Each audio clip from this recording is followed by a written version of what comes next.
Bonjour. Un petit sujet, non un gros sujet. Comme d'habitude, je commence toujours par une petite façon un peu légère, surtout quand je veux parler d'un sujet très lourd. Alors, je veux parler des gens qui sont, les manipulateurs qui nous entourent. Et je vais préciser quelque chose.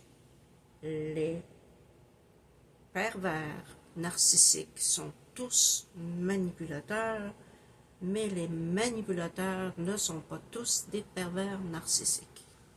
Parce qu'il y a une différence entre les deux. Mais les gens, parfois, manipulent sans être conscients qu'ils sont manipulateurs. Il y en a d'autres qui en sont très conscients aussi. Ils savent comment faire. Mais je voulais parler de ce sujet-là parce qu'on est tous confrontés un jour ou l'autre. Parce que c'est la dernière chose que souvent on oublie de se libérer pour être vraiment bien dans sa vie. On ne pense pas à ça. On travaille sur soi, on fait tous les ateliers possibles et tout ça. Et on ne travaille pas sur ça parce que souvent on est aveugle et on ne voit pas. On ne voit pas qu'on est manipulé. On est comme des marionnettes et on ne voit absolument rien. Et c'est là que moi je trouve que c'est le plus grand défi de notre vie pour être vraiment libre. Et ça commence parce que ça commence très jeune. On est manipulé de façon très jeune. Il y a un des deux parents qui est manipulateur. Et ça, on peut dire presque à 100%, mais je ne vais pas dire non plus que tous les parents sont manipulateurs. Il y en a souvent un des deux qui l'est plus. Puis ça arrive, un couple qui est très équilibré, un parent très équilibré, les deux parents équilibrés, qui ne le sont pas du tout. Mais dans ma génération, il y avait pratiquement toujours un des deux parents qui était manipulateur. Dans mon cas, ce fut ma mère. Ma mère, c'était une personne très manipulatrice, d'une façon, si on ne concordait pas à ce qu'elle voulait, elle nous boudait. Elle pouvait être 3 jours, 4 jours sans nous parler. C'est une forme de manipulation. Elle était très contrôlante. Les contrôlants sont manipulateurs aussi. Donc, j'ai réussi facilement à sortir de ça. De toute façon, je suis partie de chez moi très jeune, à 18 ans, et j'avais compris qu'elle manipulait. Et un jour, elle a tenté de me ramener à la maison, et j'ai pas voulu, j'ai refusé. À ce moment-là, on me disait, maman est en dépression, non, et j'ai dit, écoute, ça suffit, la manipulation. Elle va pas mourir parce que je fais ma vie. J'étais c'était clair dans ma tête. Donc, je n'ai jamais pensé un jour, moi, être confrontée une autre fois à la manipulation émotive. Parce que ça, c'était de la manipulation émotive. Il y a toutes sortes de manipulations. Donc, je voulais en parler parce que, ça commence quand on est jeune. On a des enfants manipulateurs. On peut être chanceux puis pas en avoir, mais il y en a peut-être 1 sur 3 ou 4 qui, lui, a décelé la petite faiblesse. Parce que là, c'est tout le monde. C'est parents, enfants, partenaires, patrons, sont partout. Là. Les manipulateurs, ils sont partout. Donc, ça peut être votre enfant, votre propre enfant. Pourquoi? Parce qu'un des deux parents est manipulateur. Donc, si on te manipule, c'est que c'est ton partenaire qui est manipulateur. Et qui manipule l'enfant. Et l'enfant apprend vite, hein? Ça apprend parce qu'un enfant, ça imite. Donc, s'il voit que le partenaire, le papa, tente à réussir à te faire dire oui quand tu veux dire non, l'enfant va déceler assez vite le pourquoi du comment. Donc, déjà là, on se dit, ben, c'est que ces jeunes, ils sont innocents. Non, ils sont pas si innocents que ça. Si un des deux parents est manipulateur, l'enfant peut vraiment absorber et faire exactement comme le parent manipulateur et devenir un adulte manipulateur. Chez l'enfant, contre-manipuler, c'est quand même assez facile parce que c'est toi qui as le contrôle. Alors, si tu n'es pas un parent, comme je pourrais dire, qui veut être absolument le parent parfait, oh, je veux tout lui donner, qui te sent coupable parce que tu l'envoies à la garderie, puis que là, tu te sens tellement coupable que tu vas tout lui donner. Si tu n'es pas ce genre de parent-là, tu vas réussir à contre-manipuler l'enfant manipulateur et l'aider aussi dans son futur. Je prends un exemple comme ça. Tu as un enfant qui... bon, ils sont tous comme ça, les enfants, là, à un moment donné de leur vie, là. Ils voient les autres à l'école et qui sont habillés avec des marques et tout ça. Ils arrivent à la maison et puis j'ai besoin de souliers Nike ou autre marque. Mais toi, tu n'as pas les moyens financiers de plaire à cet enfant. Tu n'as pas les moyens financiers. Tu ne peux pas juste dire non. Parce que si tu dis non, il va tout tenter pour te persuader. Et c'est là qu'embarque la culpabilité du parent qui fait garder ses enfants ou du parent qui travaille trop. Et là, ta culpabilité va embarquer et tu vas finir par céder. Alors, ma technique, moi, ça a été, je n'ai pas les moyens de payer ce montant-là pour tes souliers que tu aimes. Je comprends que tu les aimes. Oui, mais les autres à l'école, ils en ont tous. Les autres à l'école, ils ont des parents qui ont les moyens financiers. Ils sont deux à travailler, moi je suis tout seul. Donc, je ne peux pas payer ce montant-là. Admettons que c'est 100 $. Ça peut être plus, hein, on le sait.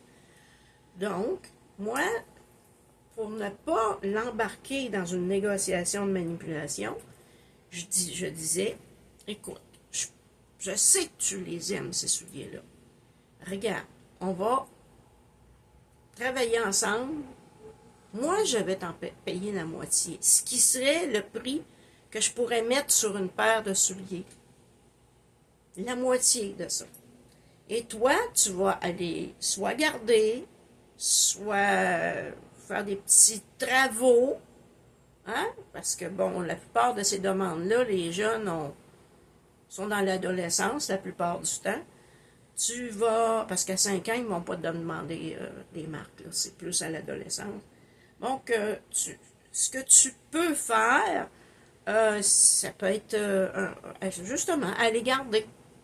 Alors, trouve-toi des clients et paie l'autre partie. Et ça marche, parce que là, tu leur montres qu'il y a une responsabilité. Ce que tu veux dépasse la capacité de ton parent de payer.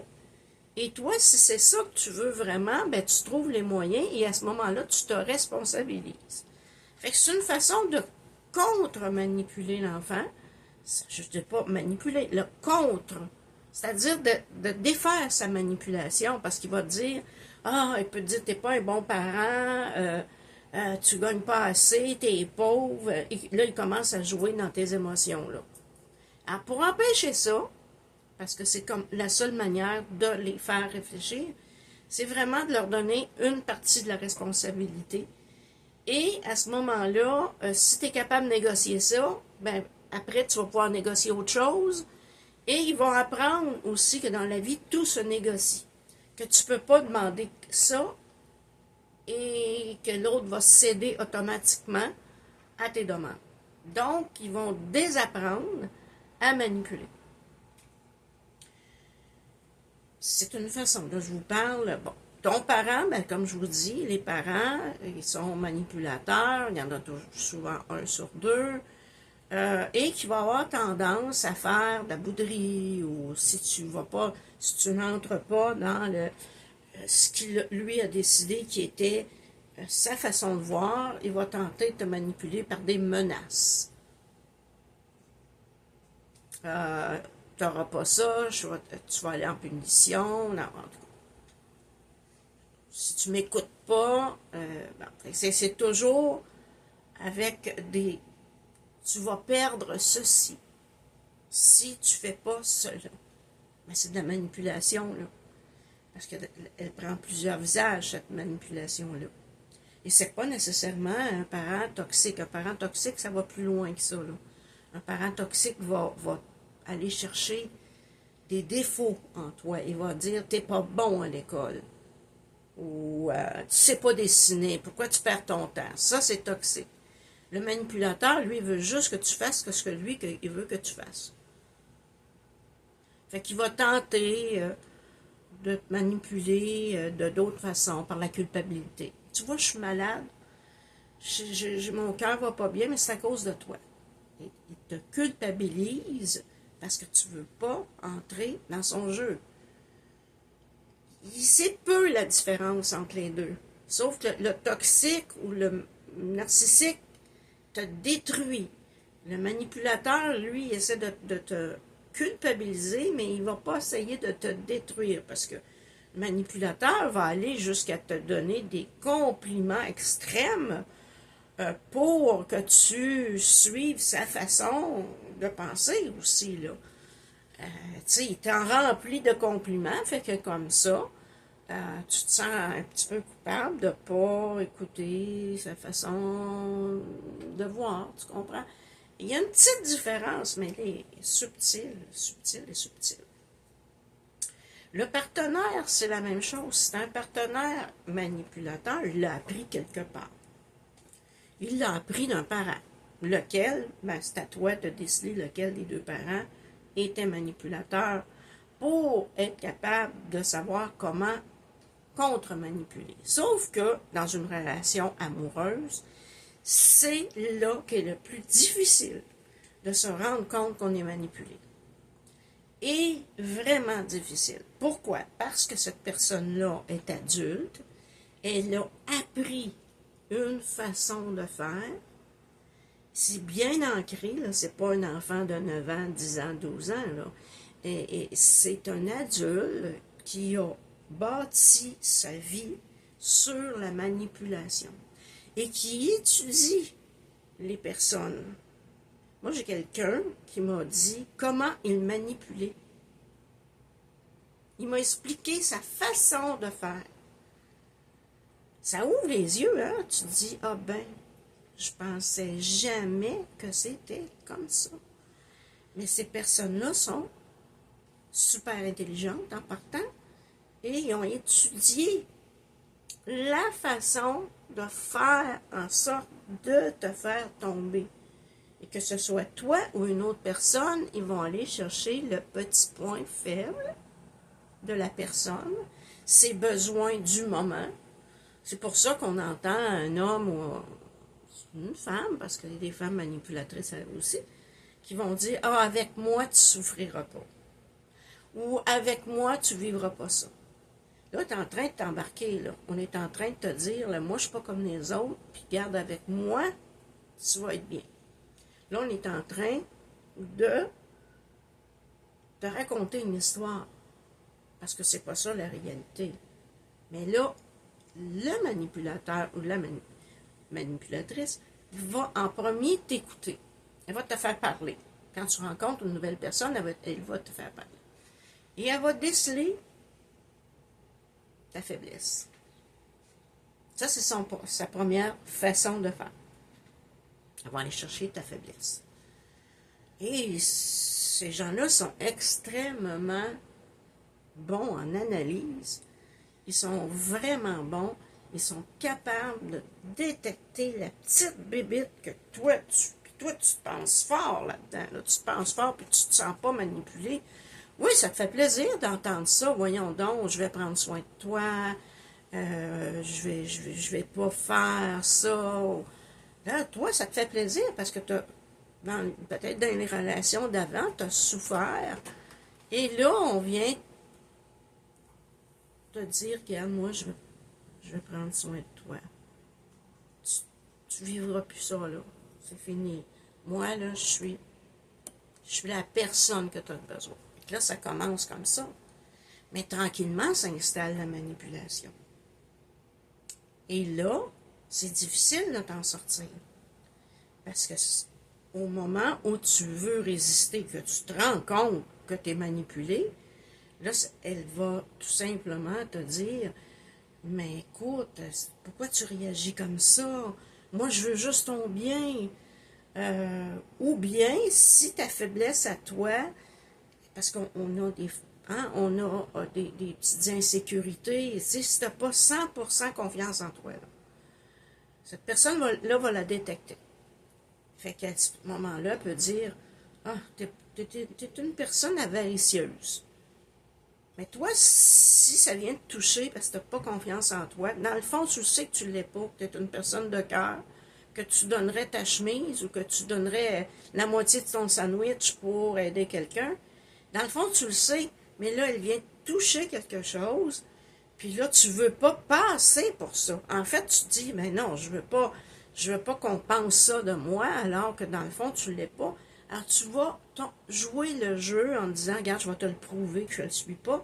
Et là, hein, je veux dire, j'ai vu des femmes, moi, acheter des motos à des hommes qu'elles connaissaient à peine à Cuba, de cette façon-là. Elles se font manipuler. Hein? Moi, là, tu sais, je vais tout donner l'amour que tu as besoin parce que moi, je t'aime vraiment. Puis 3 mois après, j'ai jamais eu rien dans ma vie, puis j'aurais tellement besoin de ça. Ben, la pauvre femme qui, elle, veut montrer qu'elle est généreuse et qu'elle veut aider, je ne sais pas combien que j'en ai vu, là, qui ont acheté des motos, des maisons, qui ont perdu, parce que ils ont, surtout eux, ils ont appris à manipuler. Écoute, je pense qu'il n'y a pas plus manipulateur. Mais en tout cas, je ne vais pas revenir là-dessus. Moi, j'ai résisté beaucoup dans ma relation que j'ai eue avec un Cubain parce que je le savais qu'il me manipulait. Mais j'ai tombé de temps en temps. Peut-être par fatigue. Mais c'est là que j'ai dit, bon, ça, c'était pas 100% réglé dans ma vie. J'avais tassé, pas tassé ma mère, parce que je l'adorais, mais j'avais pas embarqué dans son jeu. Donc, quand elle a voulu que je me marie à 20 ans, non, 19 ans, elle a voulu que je me marie, je vais tout payer, parce que dans ce temps-là, ça ne se faisait pas de vivre avec quelqu'un sans être marié. Elle est venue où je vivais en dehors, à la chute. Elle est venue, elle a dit, je paie tout le mariage si vous vous mariez là. Et moi, comme je suis une personne que tu ne manipules pas de cette façon-là, j'ai dit, je vais me marier le jour où je voudrais. J'ai refusé son offre. Alors, j'ai vécu comme ça et je pensais en être sortie.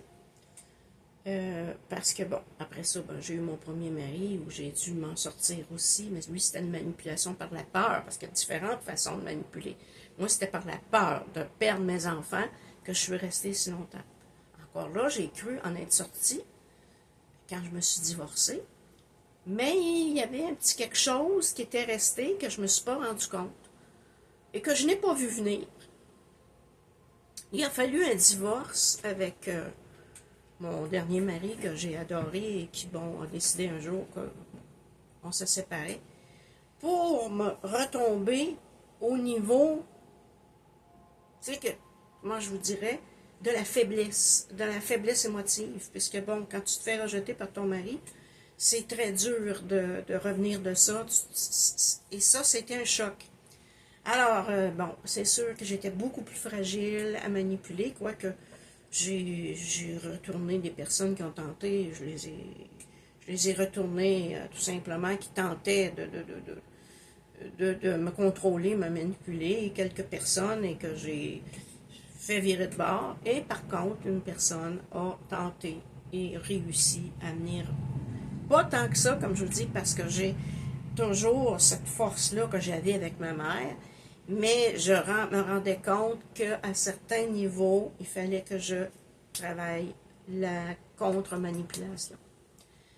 Et cette dernière épreuve, vous savez, cette dernière épreuve m'a convaincu que on doit toujours rester à l'éveil. Parce que pour avancer et pour se libérer, il faut avoir vraiment dépassé ça. Et moi qui croyais l'avoir dépassé, ben il m'en restait encore un petit peu à travailler. On n'est pas parfait.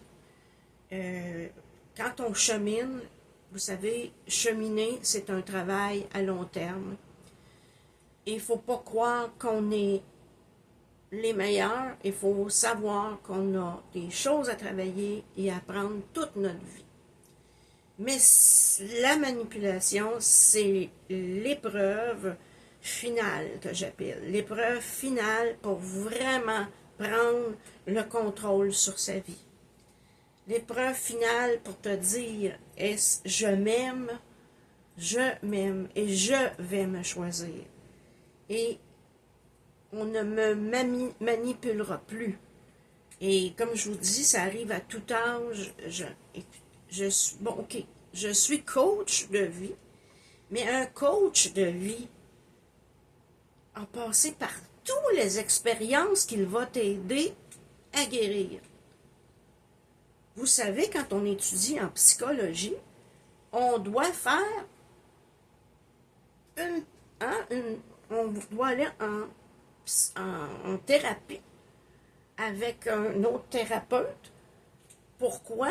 Parce que on doit nettoyer tout ce qu'on a, ce bagage qu'on a, et on doit faire une thérapie pendant nos études. Là. On ne devient pas un psychologue sans avoir fait une thérapie. Et le coach de vie aussi. Et tu ne peux pas être un très bon coach si tu n'as pas vécu les expériences toi-même. Parce que c'est comme ça que ça marche. Les expériences te donnent que tu as passé au travers. Parce que si tu ne passes pas au travers, c'est que tu ne peux pas être un bon coach si tu n'as pas passé à travers tes blessures. À quelque part, c'est comme ça. Tu dois reconnaître tes blessures et les soigner pour aider l'autre. Alors, c'est pour ça que je vous dis que ça arrive à tout âge.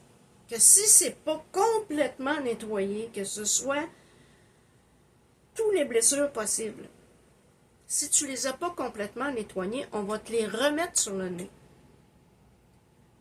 Et tu dois les travailler pour aider. Parce que je ne peux pas aider quelqu'un si je ne comprends pas sa situation. J'aurais beau lire 500 livres, j'aurais beau les lire 500 livres, si je n'ai pas ressenti et vu et vécu, peut-être pas au même niveau, mais si j'ai pas la conscience de ce que c'est, je peux vraiment pas aider l'autre personne parce que c'est pas by the book. C'est comme quand je faisais du massage. J'y allais par intuition. J'ai appris, j'ai mes diplômes, j'ai tout ce qu'il faut. Mais il faut que tu aies l'expérience, la conscience. Et c'est la même chose en coaching.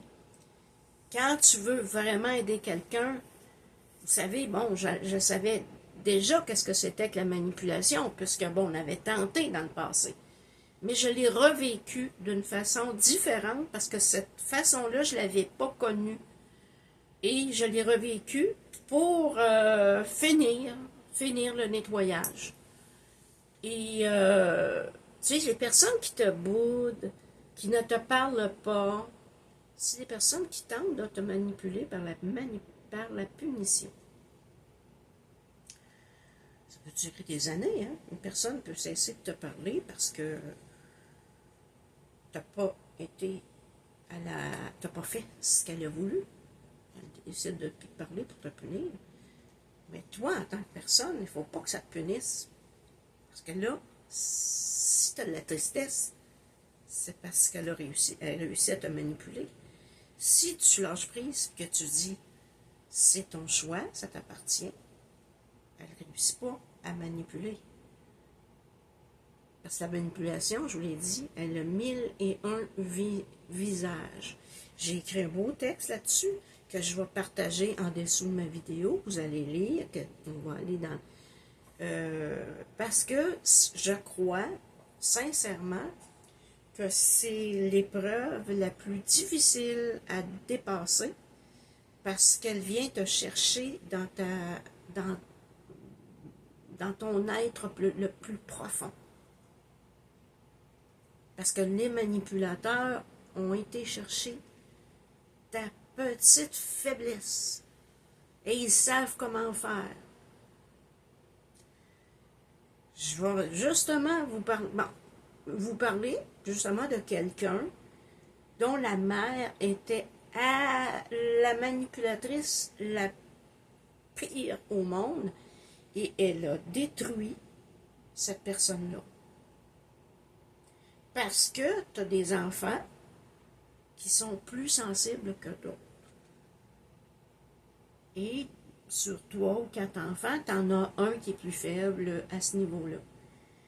Bien, elle l'a manipulé à un tel point que c'est un homme brisé aujourd'hui. C'est ça la manipulation.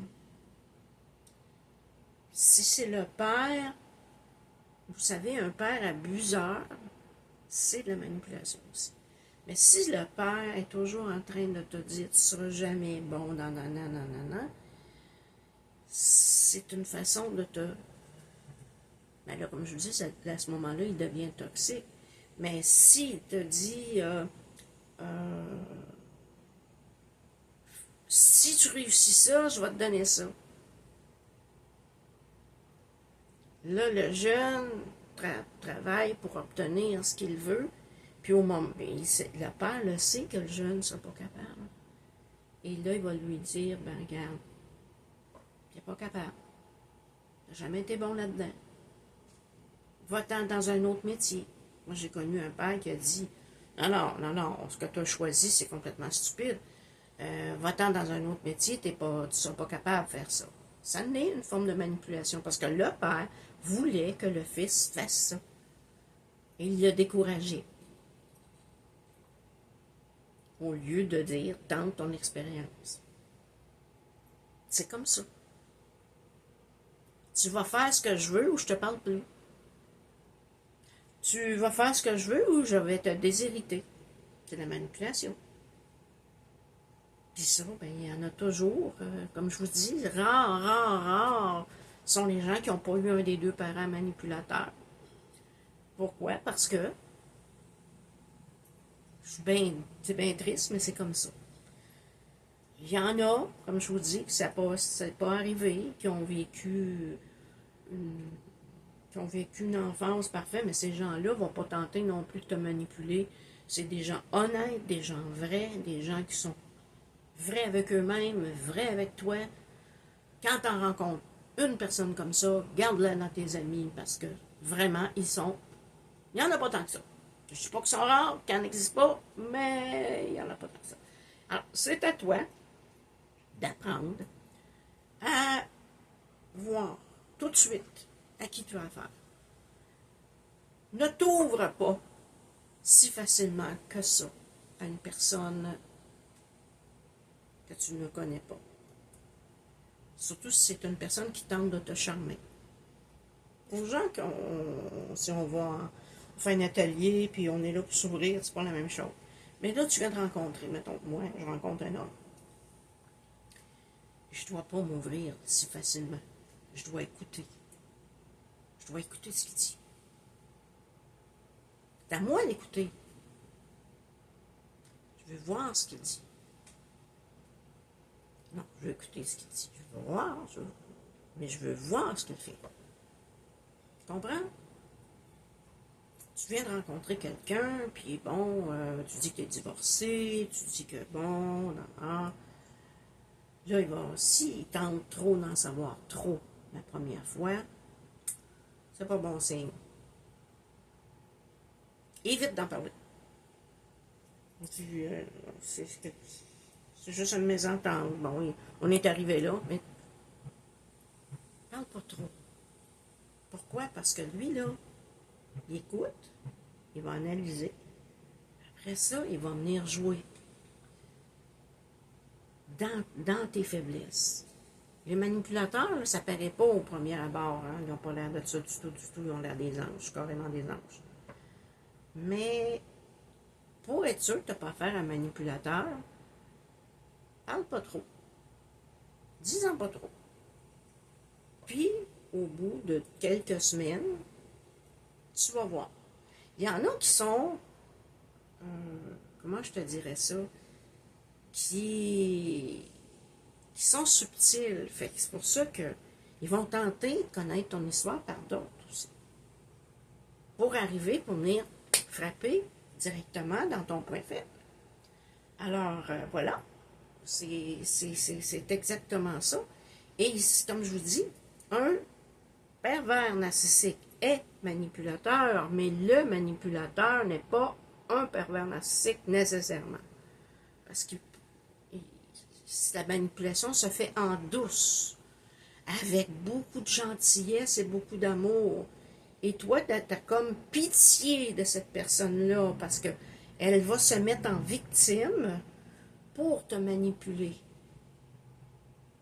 Fait que c'est ça qu'il faut faire attention.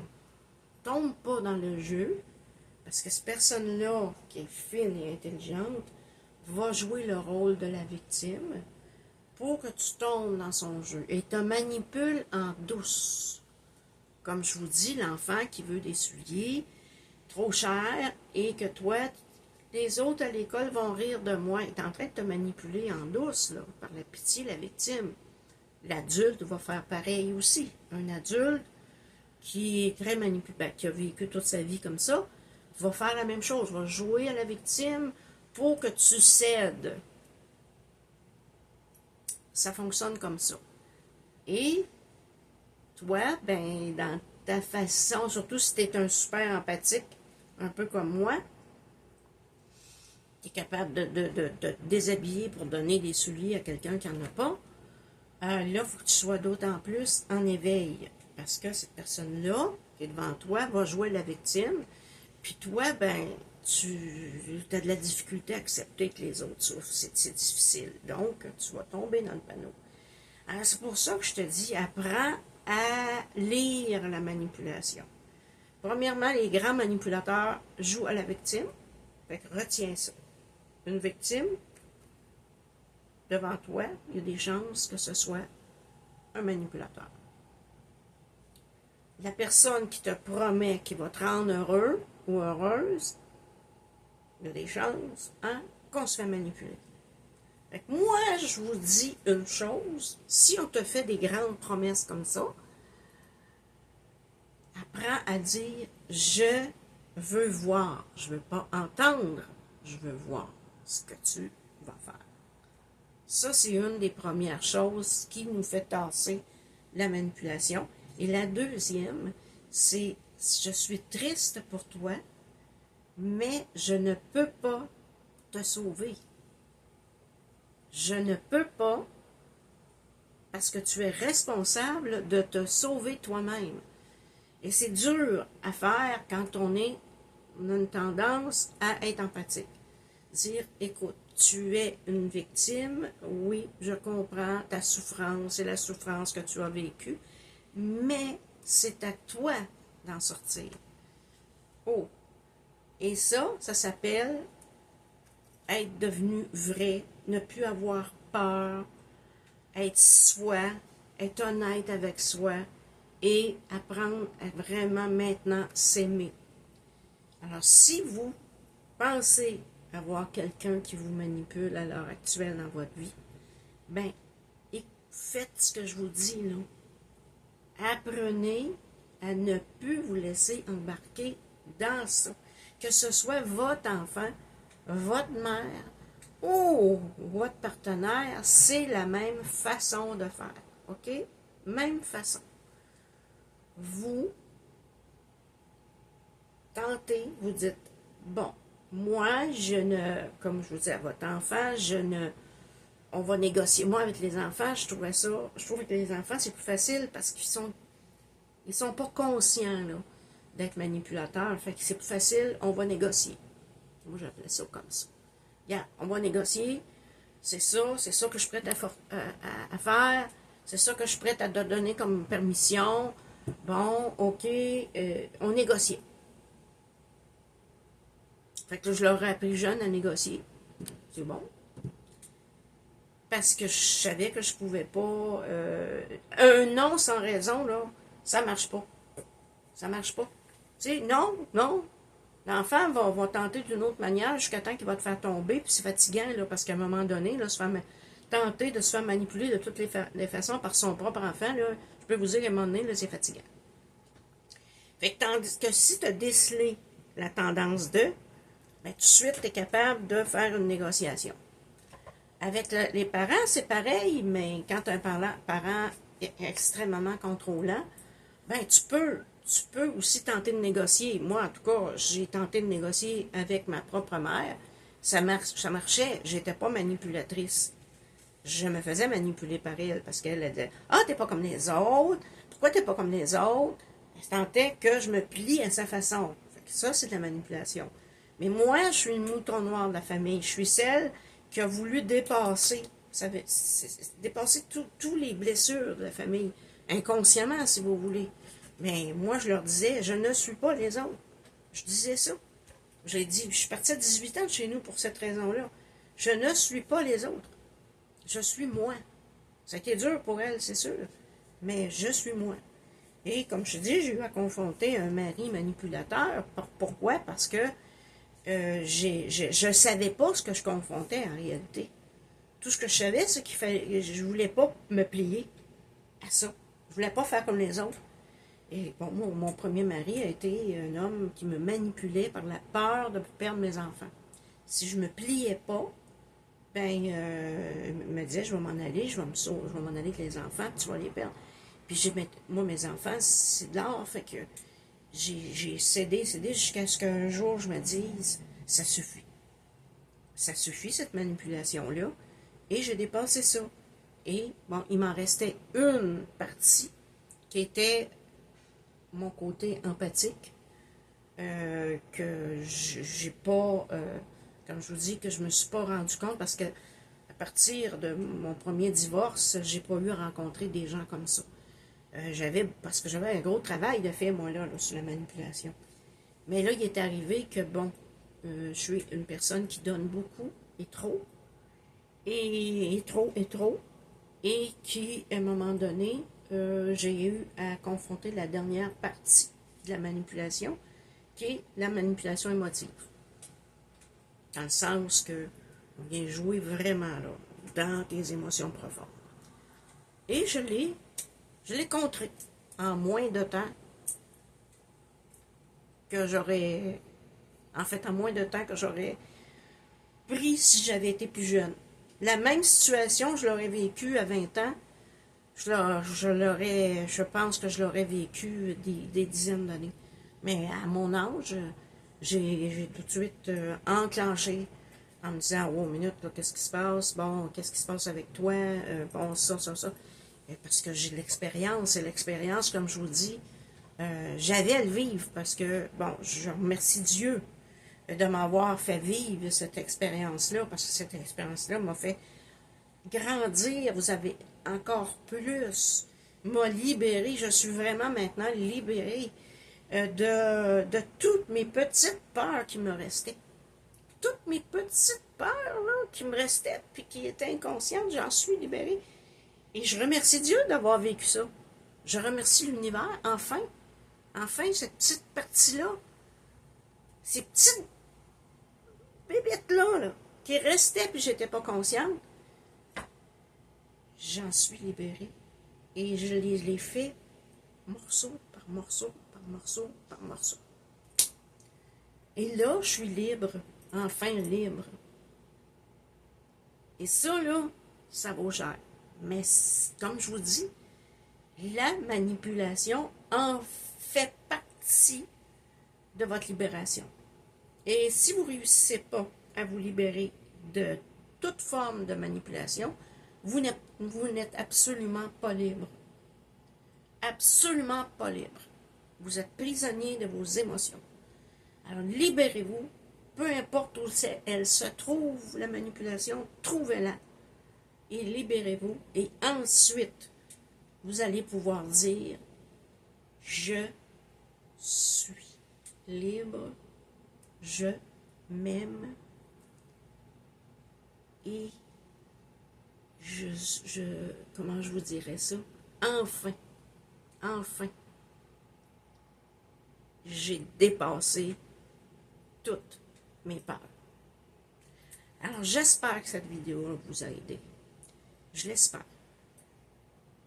Parce que de tout ce que j'ai remarqué, à travers mon travail et à travers les gens que je rencontre, c'est la manipulation qui est le plus dur et que je le vois, là, puis que je travaille là-dessus avec mes clientes et tout ça, c'est la partie la plus dure parce qu'on ne se rend absolument pas compte qu'on est manipulé. C'est subtil. Alors, je tenais à faire cette vidéo-là et j'espère que ça va vous aider. Et ensuite, avant de terminer, quand vous allez avoir dépassé tout ça, vous allez faire une coupure des liens de souffrance pour pardonner et avancer. Parce qu'il faut pardonner tout ça. Là. Tout ça, ce qui s'est passé dans le passé, là, toutes les vols, parce qu'on t'a volé de l'énergie, tout ça, il faut que ça soit pardonné. Parce que même si tu t'es réveillé, et que tout ça, là, tu t'es réveillé de la manipulation, là, si tu ne pardonnes pas, tu n'avanceras pas. Après la prise de conscience, maintenant, il faut pardonner, et là, on avance. Je vous embrasse et j'espère que ça vous a aidé.